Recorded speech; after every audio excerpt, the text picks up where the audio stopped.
pediu no Twitter para as pessoas mandarem perguntas, até para elas participarem do programa. Muitos estão pedindo para o senhor assumir, outros estão dizendo que o senhor fala demais, então já começaram a tratar de amizades e inimizades. E o Flávio só pergunta, qual é o nível de diálogo entre o vice-presidente e o presidente? É um nível excelente, pô. Vamos olhar, eu tenho sempre dito, né, eu e o presidente Bolsonaro, nós somos complementares. Né? O presidente tem a maneira dele agir, né? Ele é uma pessoa que eu considero, eu tenho uma admiração muito grande pelo presidente Bolsonaro, porque ele não esconde nada. Né? Ele estando alegre ou triste, ele vai demonstrar que está alegre ou triste com as coisas que estão ocorrendo. Né? É um camarada que tem um coração muito grande, né? E é uma pessoa que sempre esteve disposta a se sacrificar pelo país. Né? E eu procuro, né, assessorá-lo e ser uma linha auxiliar dele nisso aí. Então é um entendimento muito bom. No que o senhor acha que o senhor complementa o presidente Bolsonaro?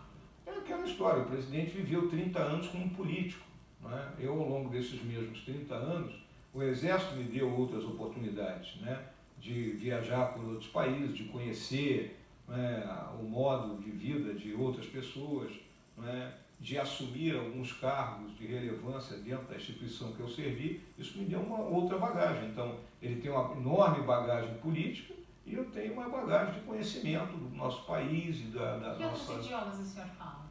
Eu falo o inglês, o espanhol e entendo um pouquinho de francês. Arranha, como, né? E agora está aprendendo chinês também. Não, sério, mandarim é complicado, Mauro. Olha, a Nayana quer saber como frear a influência dos filhos do presidente sobre o governo, porque ela disse que um deles, inclusive, chegou a apontá-lo como inimigo. E sobre isso também, vários outros tweets mencionando Olavo de Carvalho, que, aliás, fez uma série de tweets. Um deles pergunta aqui, por que Olavo de Carvalho não gosta mais do senhor? Vamos fazer uma análise aqui padrão Jack Estripador, por partes, né? Tá certo? Eu acho, por exemplo, o presidente Bolsonaro é o primeiro presidente na história da República que tem 3 filhos políticos. Cada um no seu nível, um senador, um deputado federal e um vereador. Né? Então é natural que os filhos, né, eles expressem sua posição. É uma família unida, é uma família que viveu o trauma do pai quase ter sido assassinado.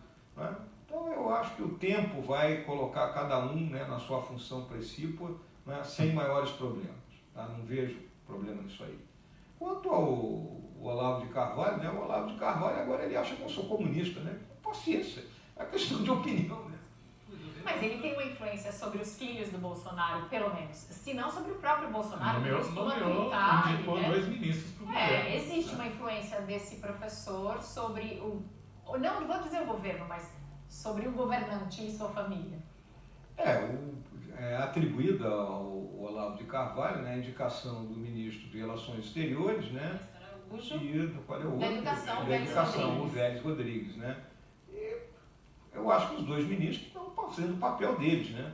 São ministros aí que atuam numa área, né, são 2 áreas sensíveis, né? Então o ministro Vélez, né, ele tem sido criticado aí algumas vezes, né? Mas ele é uma pessoa de boa visão, bem intencionado. E o nosso chanceler, o Ernesto, né, ele está promovendo uma mudança dentro ali da estrutura do Ministério de Relações Exteriores, e toda mudança não é fácil, ela gera críticas, né? Então,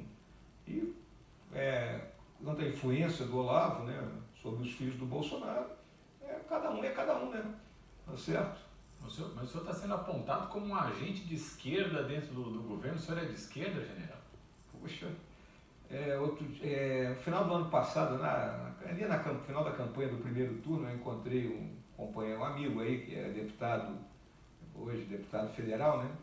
E ele me disse que não ia votar na gente porque ele era de esquerda, né? Aí eu disse assim, poxa, se você é de esquerda, eu sou trotskista, porra. O Gustavo quer saber se o senhor fez media training. Não fiz não.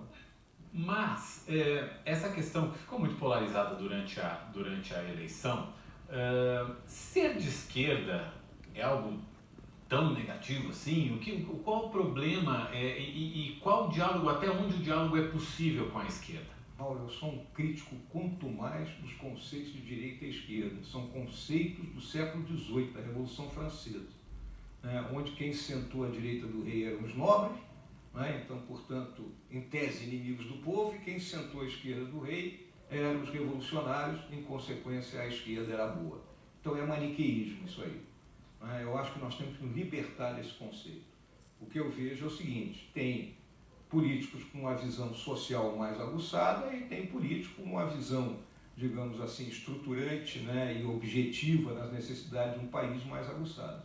Então eu acho que um país tem que ter um rumo, independente do governo de turno. O governo vai um pouquinho por aqui, o outro vai um pouquinho por aqui, mas o rumo é um só. O senhor acredita que esse rumo já esteja definido? Porque agora, essa semana, a Lava Jato recomendou, inclusive, a suspensão do ministro do Supremo, do ministro Gilmar Mendes, pediu à PGR a suspeição em casos envolvendo o PSDB, o articulador do PSDB, conhecido como Paulo Preto, mencionando as ligações e os telefonemas do Aloysio Nunes para o Paulo Preto durante, inclusive, o julgamento de casos envolvendo esse operador e os casos de desvio de dinheiro da Dersa em São Paulo.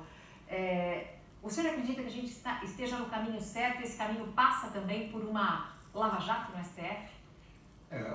Seria leviano, né, de falar de uma lava-jato no STF, né? Hoje existe uma exposição muito grande dos ministros, né, do STF, né, levado pela própria, né, capacidade de divulgação que a imprensa tem hoje, né, pela própria televisão que eles têm, né, por exemplo, e aí são mostrados para todo o país ali os julgamentos que lá ocorrem, né?